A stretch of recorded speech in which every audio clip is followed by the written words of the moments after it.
And to think that I saw it on Mulberry Street. When I leave home to walk to school, Dad always says to me, "Marco, keep your eyelids up and see what you can see."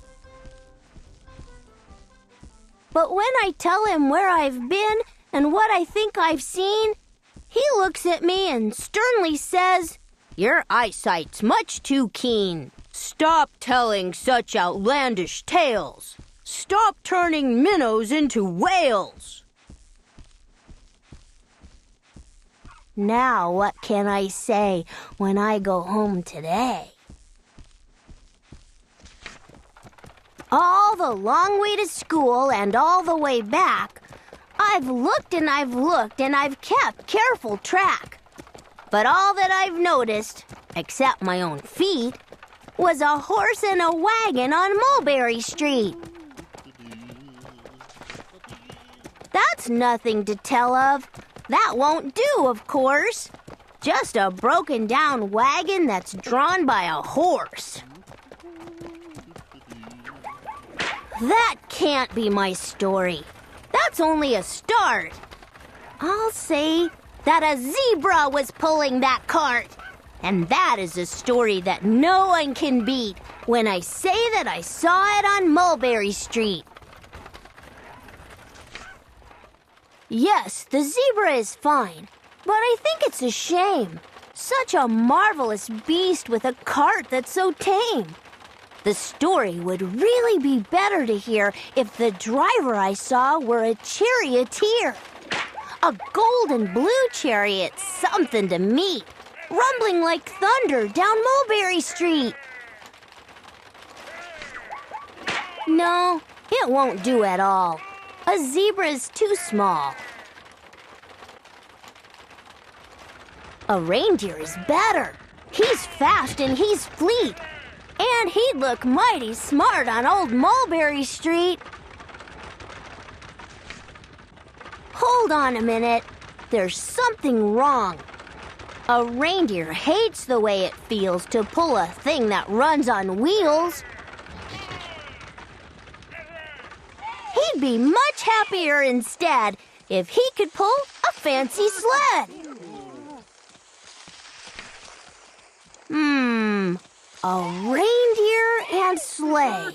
Say, anyone could think of that. Jack or Fred or Joe or Nat. Say, even Jane could think of that. But it isn't too late to make one little change. A sleigh and an elephant. There's something strange. I'll pick one with plenty of power and size. A blue one with plenty of fun in his eyes. And then, just to give him a little more tone, have a Raja with rubies perched high on a throne. Say, that makes a story that no one can beat when I say that I saw it on Mulberry Street. Sleigh. But now, I don't know. It still doesn't seem right. An elephant pulling a thing that's so light would whip it around in the air like a kite. But he'd look simply grand with a great big brass band. A band that's so good should have someone to hear it. But it's going so fast that it's hard to keep near it. I'll put on a trailer. I know they won't mind if a man sits and listens while hitched on behind. But now, is it fair? Is it fair what I've done? I'll bet those wagons weigh more than a ton. That's really too heavy a load for one beast. I'll give him some helpers. He needs 2 at least. But now what worries me is this. Mulberry Street runs into bliss. Unless there's something I can fix up, there'll be an awful traffic mix-up. It takes police to do the trick, To guide them through where traffic's thick, it takes police to do the trick. They'll never crash now. They'll race at top speed with Sergeant Mulvaney himself in the lead.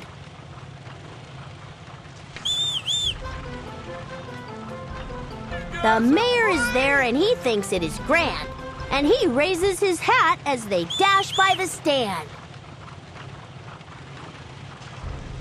The mayor is there and the aldermen too, all waving big banners of red, white, and blue. And that is a story that no one can beat when I say that I saw it on Mulberry Street. You guys are great! With a roar of its motor, an airplane appears and dumps out confetti while everyone cheers. And that makes a story that's really not bad. But it still could be better. Suppose that I add a Chinese man who eats with sticks. A big magician doing tricks. Mighty celebration. A 10-foot beard that needs a comb. No time for more, I'm almost home. I swung round the corner and dashed through the gate. I ran up the steps and I felt simply great. For I had a story that no one could beat. And to think that I saw it on Mulberry Street. But Dad said quite calmly, "Just draw up your stool and tell me the sights on the way home from school." There was so much to tell, I just couldn't begin. Dad looked at me sharply and pulled at his chin. He frowned at me sternly from there in his seat. Was there nothing to look at? No people to greet? Did nothing excite you or make your heart beat? "Nothing," I said, growing red as a beet. "But a plain horse and wagon on Mulberry Street."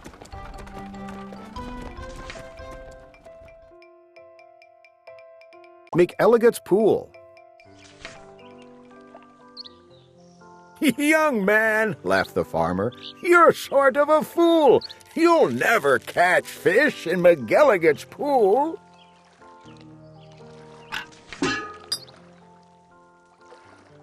"The pool is too small, and you might as well know it. When people have junk, here's the place that they throw it.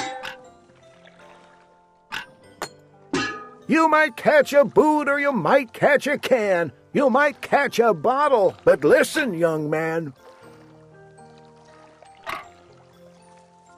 If you sat 50 years with your worms and your wishes, you'd grow a long beard long before you'd catch fishes."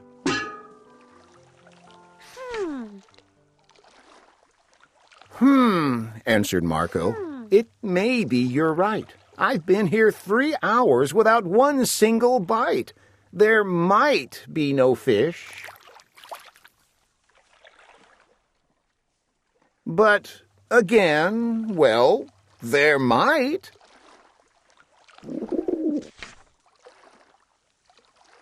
"'Cause you never can tell what goes on down below. This pool might be bigger than you or I know." "This might be a pool like I've read of in books, connected to one of those underground brooks. An underground river that starts here and flows right under the pasture. And then, well, who knows?"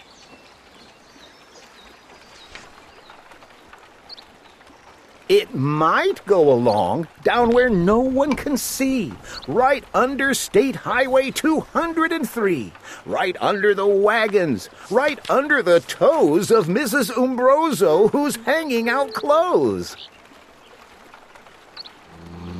It might keep on flowing, perhaps, who can tell, right under the people in Sneeden's hotel.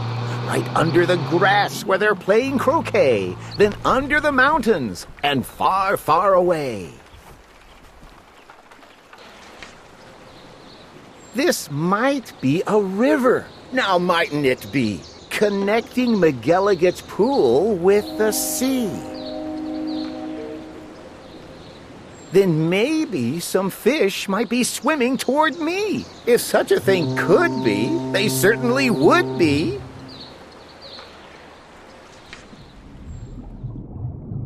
Some very smart fellow might point out the way to the place where I'm fishing. And that's why I say if I wait long enough, if I'm patient and cool, who knows what I'll catch in McElligot's pool.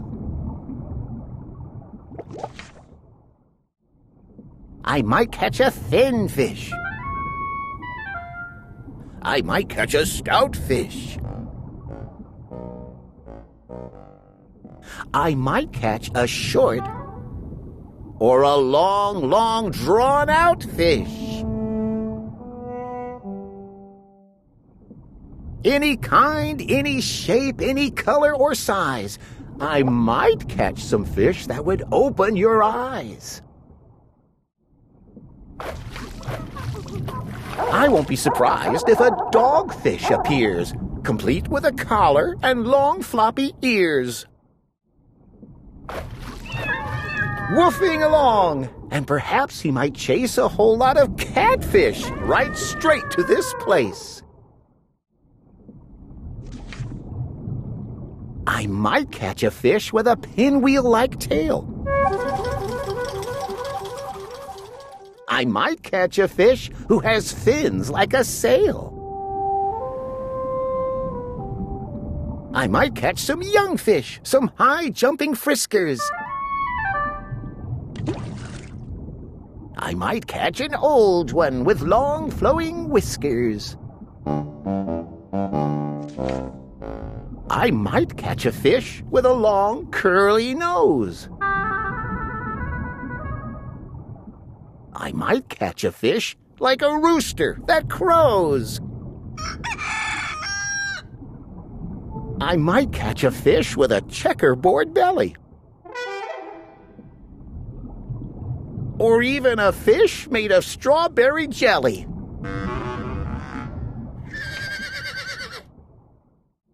I might catch a seahorse. Now mightn't I now?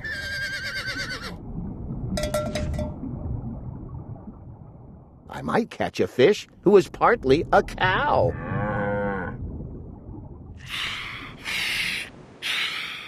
Some fish from the tropics, all sunburned and hot, might decide to swim up. Well, they might they not? Racing up north for a chance to get cool. Full steam ahead for McElligot's pool.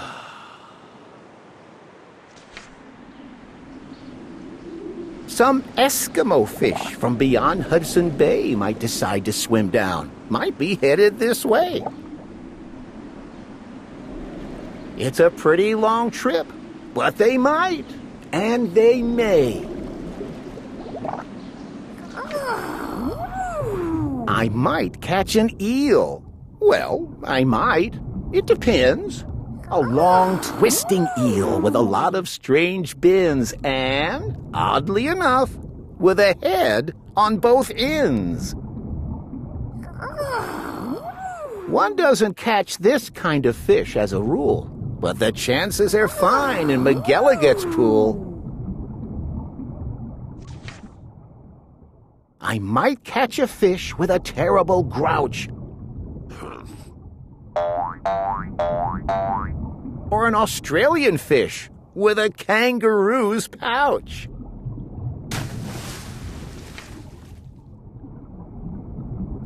Who wants to catch small ones like mackerel or trout? Say, I'll catch a sawfish with such a long snout that he needs an assistant to help him about. If I wait long enough, if I'm patient and cool, who knows what I'll catch in McElligot's pool. Some roughneck old lobster, all gristle and muscle, might grab at my bait. Then would I have a tussle. To land one so tough might take 2 or 3 hours. but the next might be easy. The kind that likes flowers. I might catch some sort of a fast-moving bloke who zips through the waves with an overarm stroke. I might, and I may, and that's really no joke. A fish even faster. A fish, if you please, who slides down the sides of strange islands on skis.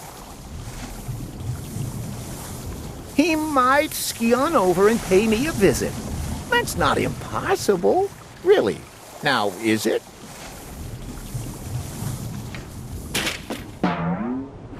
Some circus fish from an acrobat school, might stage a big show in McElligot's pool.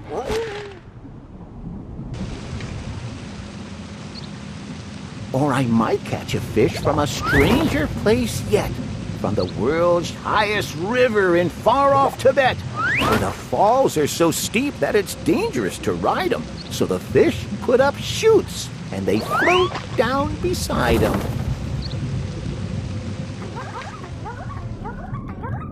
From the world's deepest ocean, from way down below, from down in the mud where the deep divers go, from down in the mire and the muck and the murk, I might catch some fish who are all going Blurk! Whales! I'll catch whales! Yes, a whole herd of whales, all spouting their spouts and all thrashing their tails.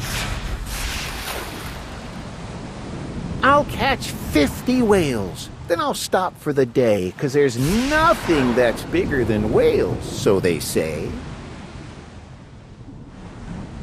Still, of course, it might be.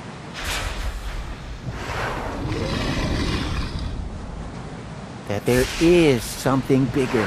Some sort of a kind of a thingamajigger. A fish that's so big, if you know what I mean, that he makes a whale look like a tiny sardine.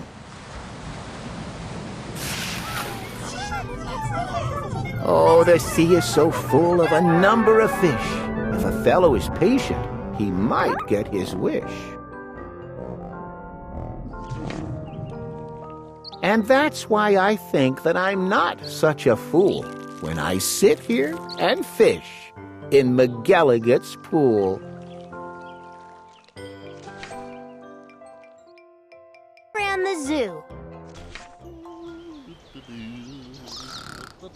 It's a pretty good zoo, said young Gerald McGrew, and the fellow who runs it seems proud of it, too.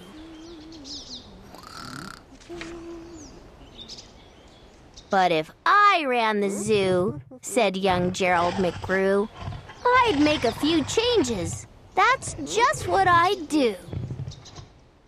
Lion. The lions and tigers and that kind of stuff they have up here now are not quite good enough. You see things like these in just any old zoo. They're awfully old-fashioned. I want something new.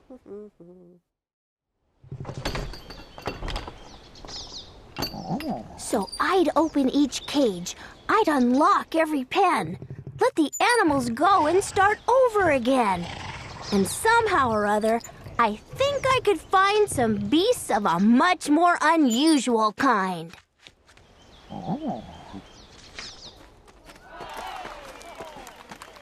A 4-footed lion's not much of a beast. The one in my zoo will have 10 feet at least. 5 legs on the left and 5 more on the right.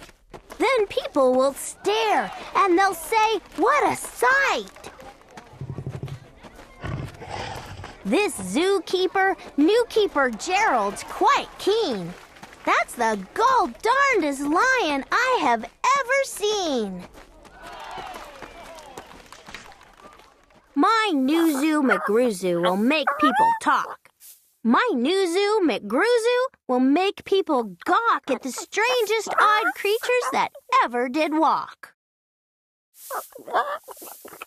I'll get for my zoo a new sort of a hen who roosts in another hen's top knot.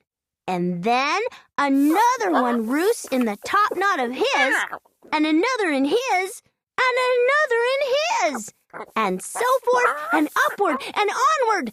Gee whiz!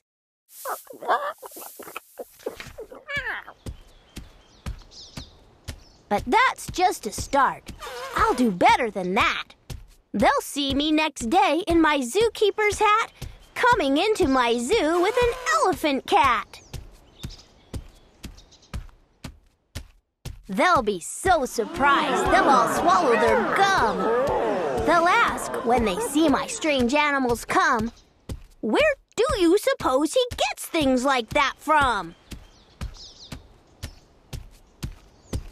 His animals all have such very odd faces. I'll bet he must hunt them in rather odd places. And that's what I'll do, said young Gerald McGrew. If you want to catch beasts you don't see every day, you have to go places quite out of the way. You have to go places no others can get to. You have to get cold and you have to get wet too. Up past the North Pole, where the frozen winds squeal, I'll go and I'll hunt in my Skeaglemobile and bring back a family of what do you know? And that's how my new zoo, McGroo Zoo, will grow. I'll hunt in the mountains of Zomba-Matant with helpers who all wear their eyes at a slant. And capture a fine fluffy bird called the bustard who only eats custard with sauce made of mustard. And also a very fine beast called the flustered who only eats mustard with sauce made of custard. I'll catch him in caves and I'll catch him in brooks. I'll catch him in crannies. I'll catch him in nooks that you don't read about in geography books.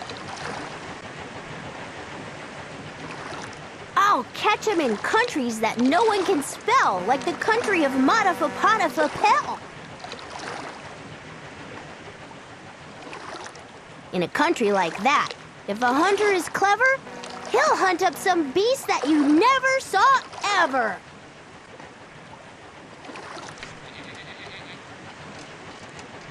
I'll load up 5 boats with a family of jotes whose feet are like cows but wear squirrel skin coats and sit down like dogs but have voices like goats, excepting they can't sing the very high notes. And then I'll go down to the wilds of Nantucket and capture a family of lunks in a bucket. Then people will say, now I like that boy heaps. His new zoo, McGroo Zoo, is growing by leaps. He captures them wild, and he captures them meek. He captures them slim, and he captures them sleek. What do you suppose he will capture next week? I'll capture one tiny. I'll capture one cute. I'll capture a deer that no hunter would shoot. A deer that's so nice he could sleep in your bed if it weren't for those horns that he has on his head.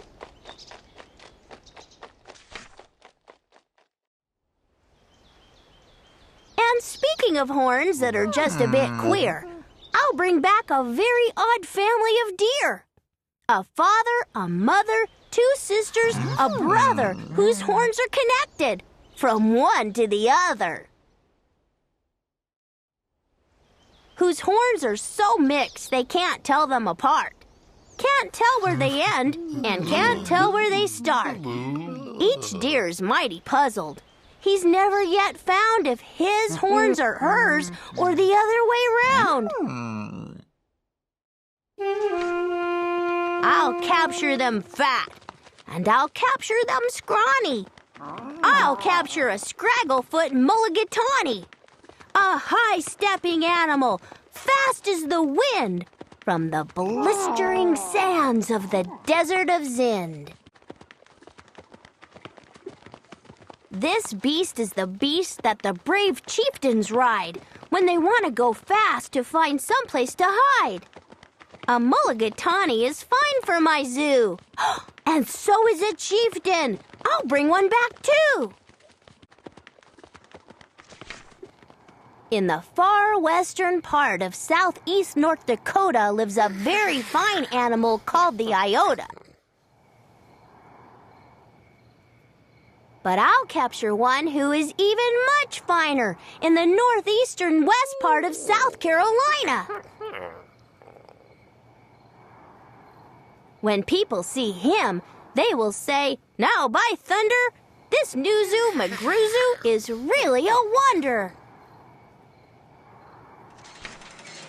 Most beasts are quite friendly, but still, in some lands, some beasts are too dangerous to catch with bare hands.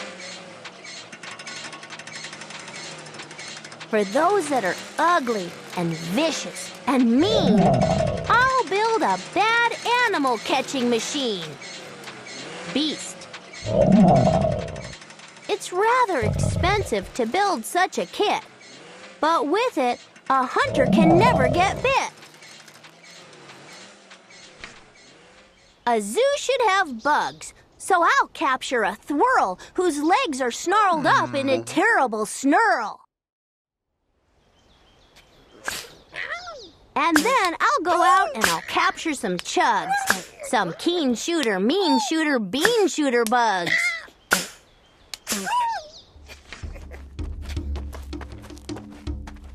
I'll go to the African island of Yurka and bring back a tizzle-top tufted mazurka, a kind of canary with quite a tall throat. His neck is so long, if he swallows an oat for breakfast the first day of April, they say it has to go down such a very long way that it gets to his stomach the 15th of May. I'll bag a big bug who is very surprising. A feller who has a propeller for rising and zooming around, making cross-country hops from Texas to Boston with only 2 stops. Now that sort of thing for a bug is just tops. And when I've caught him, then the next thing you know, I'll go and I'll capture a wild tic-tac-toe. With X's that win and with zeros that lose. He'll look mighty good in this zoo of McGroo's. I'll bring back a gusset, a gherkin, a gasket, and also a gooch from the wilds of Nantasket. And 8 Persian princes will carry the basket. But what their names are, I don't know. So don't ask it. In a cave in Khartoum lives a beast called the Natch that no other hunter's been able to catch. He's hidden for years in his cave with a pout, and no one's been able to make him come out. But I'll coax him out with a wonderful meal that's cooked by my cooks in my cooker-mobile. They'll fix up a dish that is just to his taste. 3 chicken croquettes made of library paste. Then sprinkled with peanut shucks, pickled and spiced. Then baked at 600 degrees, and then iced. It's mighty hard cooking to cook up such feasts, but that's how the new zoo McGroo gets beasts. I'll go to the faraway mountains of Topsk, near the river of Nopsk, and I'll bring back an Opsk. a sort of a kind of a thingamabobsk, who only eats rhubarb and corn on the cobs.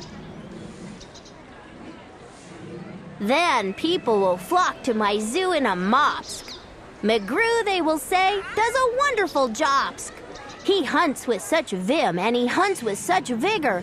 His new zoo, McGrew Zoo, gets bigger and bigger.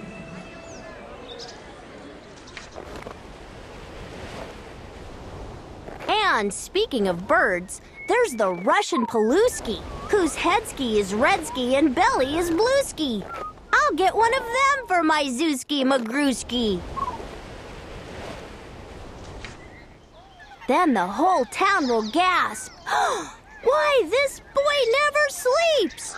No keeper before ever kept what he keeps. There's no telling what that young fellow will do.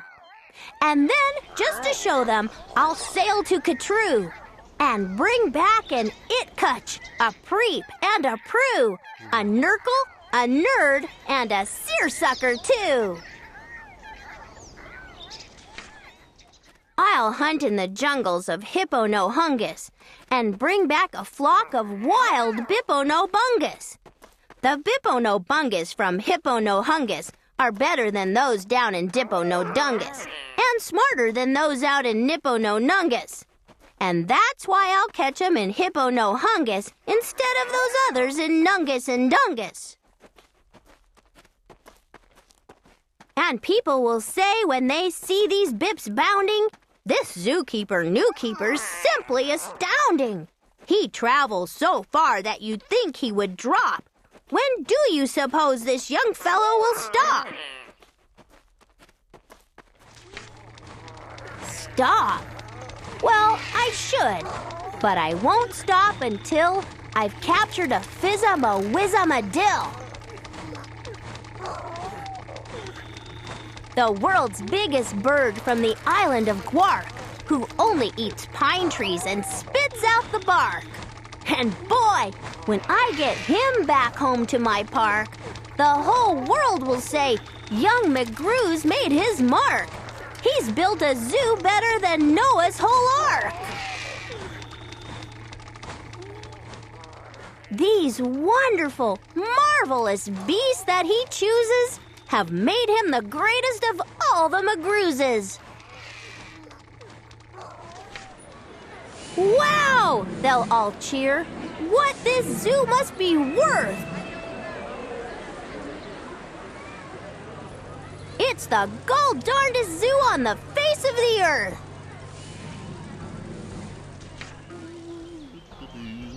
Yes, that's what I'd do, said young Gerald McGrew.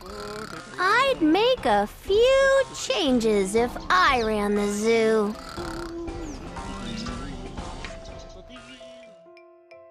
Scrambled eggs super.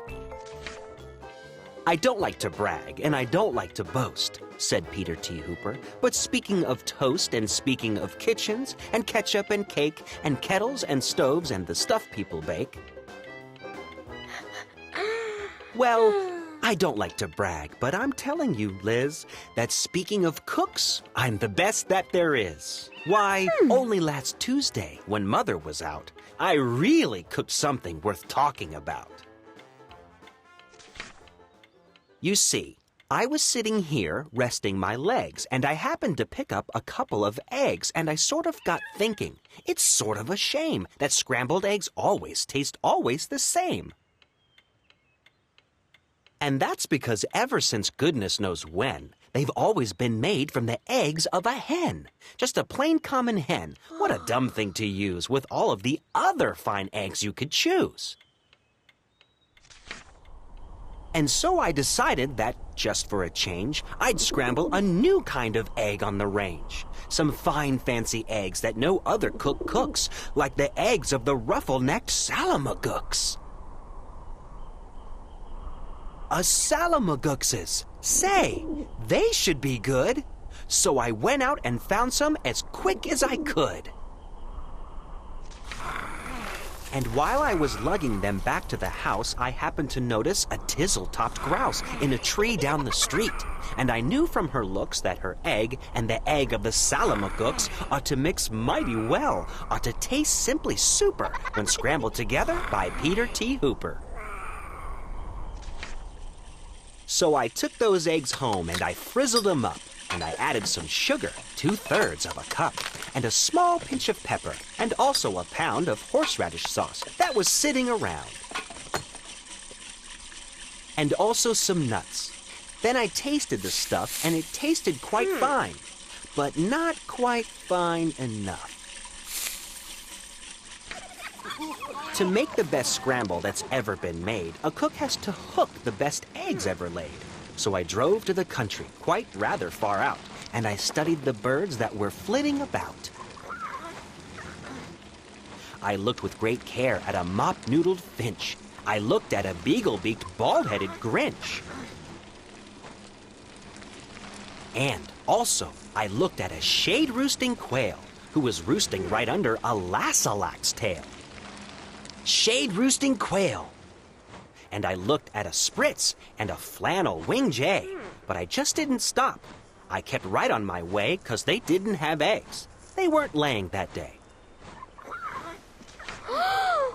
Then, suddenly, boy, up that hill a short space, birds. They were laying all over the place. Great happy gay families with uncles and cousins, all laying fine, strictly fresh eggs by the dozens. Why, I'd have a scramble more super than super. Scrambled eggs super de-duper de-booper special deluxe a la Peter T. Hooper. I picked out the eggs in a most careful way. I only picked those that I knew were grade A. Bird. I only took eggs from the very best fowls. So I didn't take eggs from the twiddler owls, 'cause I knew that the eggs of those fellows who twiddle taste sort of like dust from inside a bass fiddle. I went for the kind that were mellow and sweet, and the world's sweetest eggs are the eggs of the queet, which is due to those very sweet trout which they eat.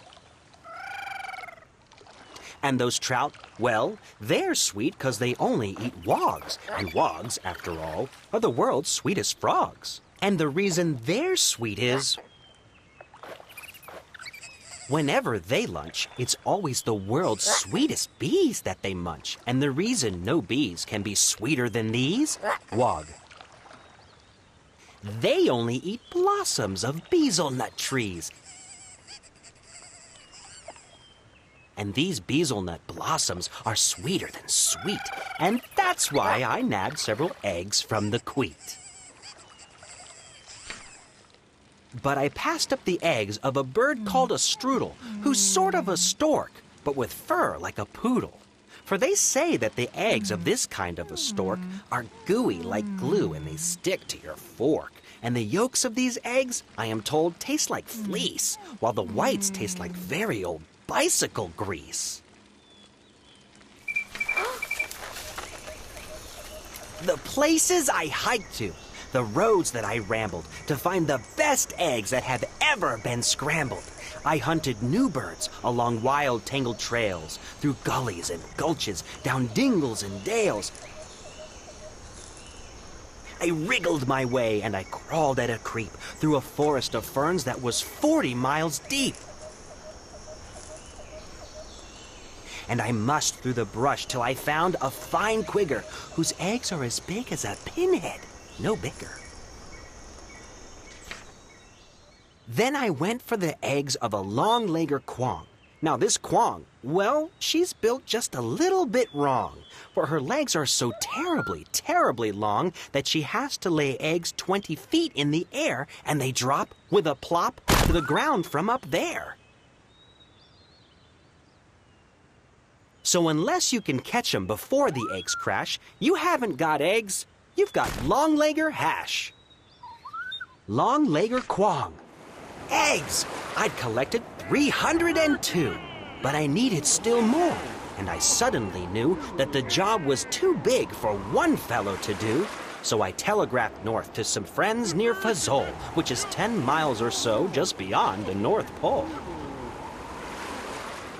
And they all of them jumped in their catamasside, which is sort of a boat made of sea leopard's hide, which they sailed out to sea to go looking for grice, which is sort of a bird which lays eggs on the ice, which they grabbed with a tool which is known as a squitch, because those eggs are too cold to be touched without which. And while they were sending those eggs, I got word of a bird that does something that's almost unheard of. It's hard to believe, but this bird called the pelf lays eggs that are 3 times as big as herself. How that pelf ever learned such a difficult trick, I never found out. But I found that egg quick, and I managed to get it down out of the nest and home to the kitchen along with the rest. But I didn't stop then, because I knew of some ducks by the name of the single-file Zumsian Zucks, who stroll single file through the mountains of Zums, quite oddly enough, with their eggs on their thumbs. And some fellows in Zums whom I happened to know just happened to capture 1,000 or so, and they wrapped up their eggs and they mailed them by air marked special delivery, handle with care. I needed more helpers, and so for assistance, I called up a fellow named Ali, long distance, and Ali, as soon as he hung up the phone, picked up a small basket and started alone to climb the steep crags and the jags of Mount Struku to fetch me the egg of a Mount Struku cuckoo. Now, these Mount Struku cuckoos are rather small gals. But these Mount Struku cuckoos have lots of big pals. Birds. They dived from the skies with wild, cackling shrieks, and they jabbed at his legs and they stabbed at his cheeks with their yammering, clamoring, hammering beaks. But Ali, brave Ali, he fought his way through, and he sent me that egg as I knew he would do. For my scrambled egg super-de-duper-de-booper, special deluxe a la Peter T. Hooper. In the meanwhile, of course, I was keeping real busy, collecting the eggs of the 3-eyelash Tizzy. They're quite hard to reach, so I wrote on the top of a ham ica-schnim, ica-schnam, ica-schnap. Then I found a great flock of southwest-facing cranes, and I guess they've got something that's wrong with their brains. For this kind of a crane, when she's guarding her nest, will always stand facing precisely southwest. So to get at those eggs wasn't hard in the least. I came from behind, from precisely northeast.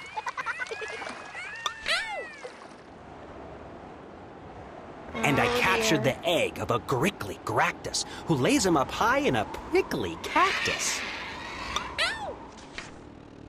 Then I went for some ziffs. They're exactly like zuffs, but the ziffs live on cliffs, and the zuffs live on bluffs.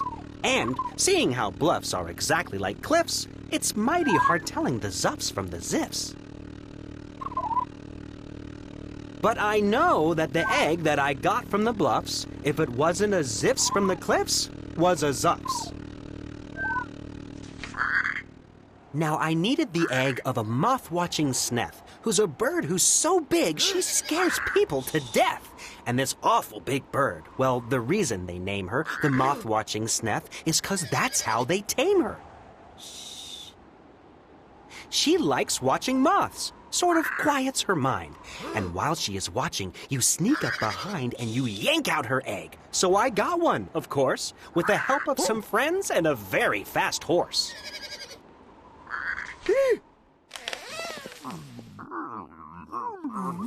If you want to get eggs you can't buy at a store, you have to do things never thought of before. Why, to get at the egg of one very small doff, we had to pry all of one mountaintop off. Bird. Then I heard of some birds who lay eggs, if you please, that taste like the air in the holes in Swiss cheese. And they live in big Zanzibar trees. So I ordered a treeful. The job was immense, but I needed those eggs and said hang the expense. I still needed one more, and I saved it for last. The egg of the frightful, bombastic, aghast. And that bird is so mean, and that bird is so fast, that I had to escape on a jillicajast. A fleet-footed beast who can run like a deer, but looks sort of different. You steer him by ear. All through with the searching, all through with the looking. I had all I needed, and now for the cooking. I rushed to the kitchen, the place where I'd stacked 'em. I rolled up my sleeves, I unpacked 'em and cracked 'em, and shucked 'em and chucked 'em in 99 pans. Then I mixed in some beans. I used 55 cans. Then I mixed in some ginger, 9 prunes and 3 figs, and parsley, quite sparsely, just 22 sprigs. Then I added 6 cinnamon sticks and a clove, and my scramble was ready to go on the stove. And you know how they tasted? They tasted just like, well, they tasted exactly just like scrambled egg super de duper de booper, special deluxe a la Peter T. Hooper.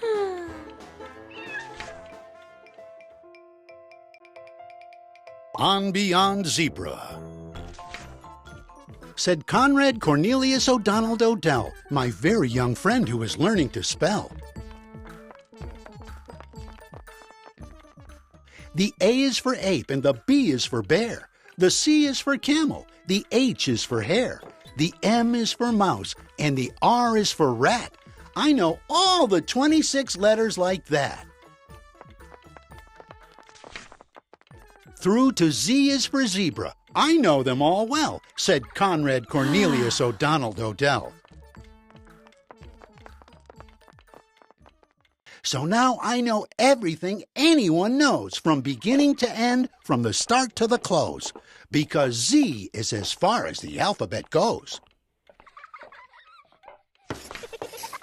Then he almost fell flat on his face on the floor when I picked up the chalk and drew 1 letter more, a letter he never had dreamed of before.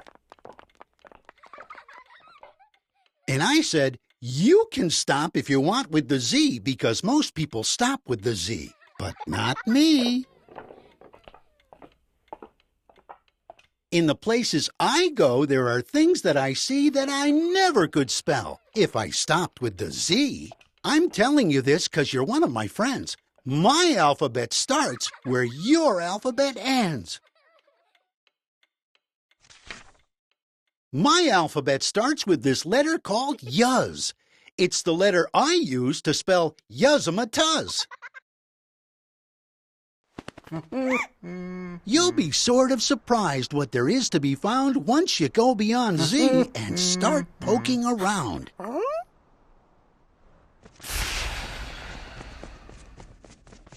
So, on beyond zebra. Explore! Like Columbus. Discover new letters.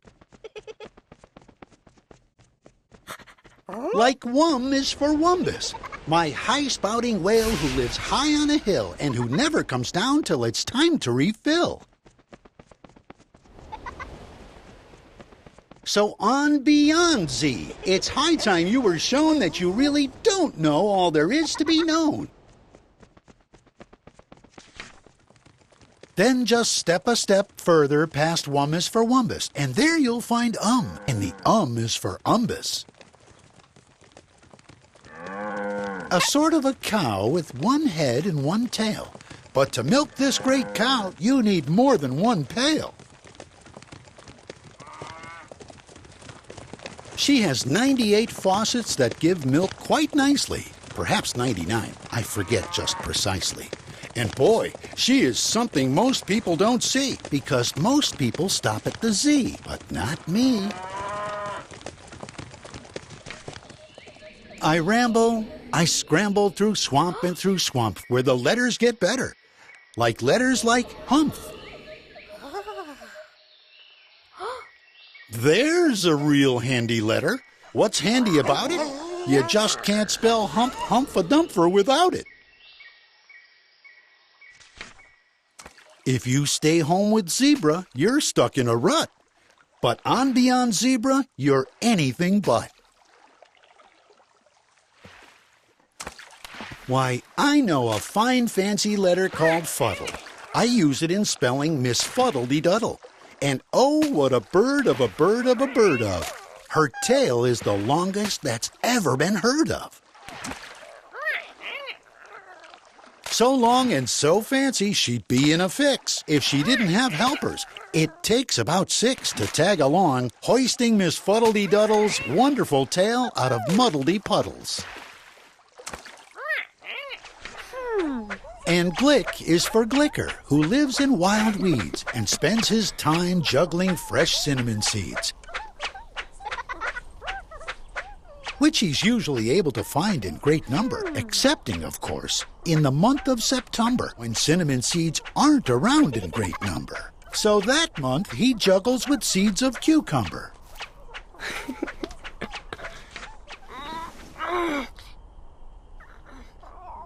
And N is the letter I use to spell nutches, who live in small caves known as niches for hutches. These nutches have troubles, the biggest of which is the fact there are many more nutches than niches. Each nutch in a niche knows that some other nutch would like to move into his niche very much. So each nutch in a niche has to watch that small niche, or nutches who haven't got niches will snitch.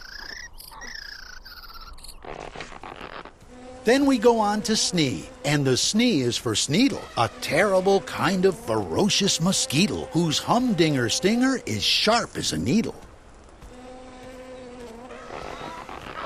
The Sneedle's too tough to be killed with a smack, so he has to be hunted on elephant back, and your eyes and the elephant's have to be keen, and you have to aim fast, and you have to hit clean. And the bullet you shoot is a stale navy bean that you've dunked for 3 weeks in old sour kerosene, which is awfully hard work. So it's easy to see why most people stop at the Z, but not me. When you go beyond zebra, who knows? There's no telling what wonderful things you might find yourself spelling. Like Quan is for Quandary, who lives on a shelf in a hole in the ocean alone by himself. And he worries each day from the dawn's early light, and he worries, just worries, far into the night. He just stands there and worries. He simply can't stop. Is his top side his bottom, or bottom side top? And Thnad is for Thnadners, and oh, are they sad-o. The big one, you see, has the smaller one's shadow. The shadow the small Thnadner has should be his. I don't understand it, but that's how it is. A terrible mix-up in shadows. Gee whiz. And Spaz is a letter I use to spell spasm, a beast who belongs to the Nasm of Basm. Handy for traveling. That's why he has them. More easy to pack than a suitcase or grip. Those horns carry all that he needs on a trip. A thread and a needle for mending his socks. His toothbrush, a cup, and 2 3-handed clocks. And his velvet umbrella, his vegetable chopper, and also his gold-plated popping corn popper, and a grasshopper cage for his favorite grasshopper. And Floob is for Floob Boober Bab Boober Bubs, who bounce in the water like blubbery tubs. They're no good to eat. You can't cook them like steaks, but they're handy in crossing small oceans and lakes. And Zats is the letter I use to spell Zatsit, whose nose is so high that most nobody pats it. And patting his lonely old nose is the least that a fellow could do for this fine, friendly beast. So, to get there and do it, I built an invention, the 3-seater Zatsit nose padding extension. If you try to drive one, you'll certainly see why most people stop at the Z, but not me. And Jog is my letter for spelling Jagoons, who doodle around in the far desert dunes. Just doodle around crooning very sad tunes about peppermint, peanuts, and pebbles and prunes. And paint pots and polka dots, pinheads and pigs, and their grandmother's grandfather's stepsister's wigs. So you see, there's no end to the things you might know, depending how far beyond zebra you go. I've a letter called Flun, and the Flun is for Flunnel, a softish, nice fellow who hides in a tunnel. He only comes out of his hole, I'm afraid, when the right kind of softish, nice music is played on a kind of a hunting horn called the O'Grunth. And to learn how to play it takes month after month of practicing. Practicing isn't much fun.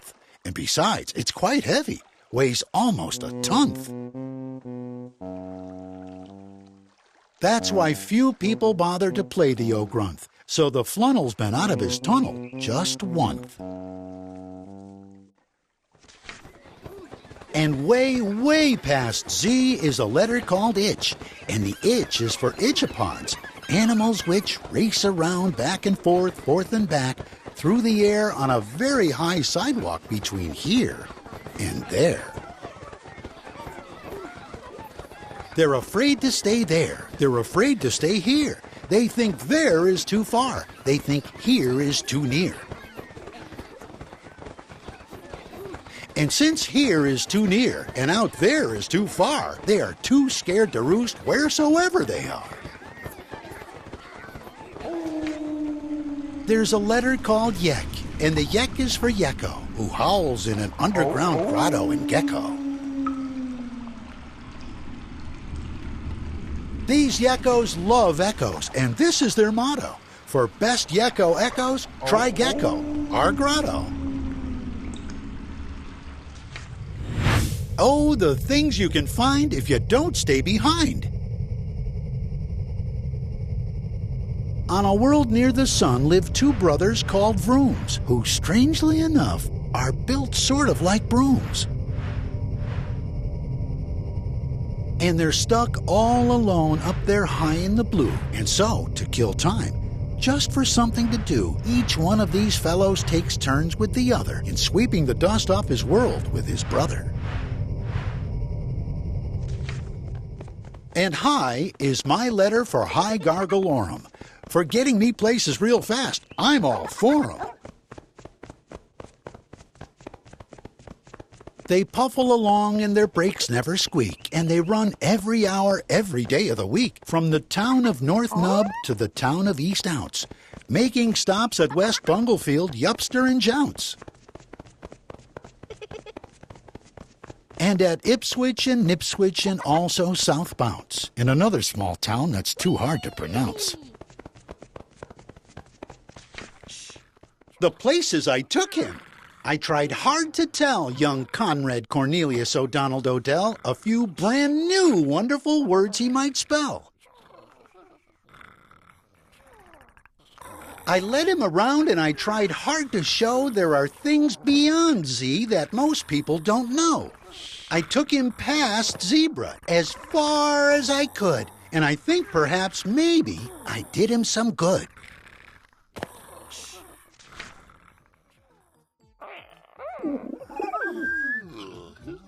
Because finally he said, "This is really great stuff, and I guess the old alphabet isn't enough." Now the letters he uses are something to see. Most people still stop at the Z, but not he. List of letters for people who don't stop at Z. Yuz is for yuzzlers. Glick is for glick. Lung is for lumps. Nut is for nuts. Is for umpus. Sneed is for sneed. Hump is for hump the dump. Quan is for quan. Fuddle is for Miss Fuddly Duddle. Mad is for mad. Spaz is for spasm. Itch is for itch. Fluid is for fluid boober back boober bones. Yip is for yip. Sax is for sax. Fluid is for fluid. Jog is for joggers. High is for high gargalon. Flung is for flunk. And what do you think we should call this one?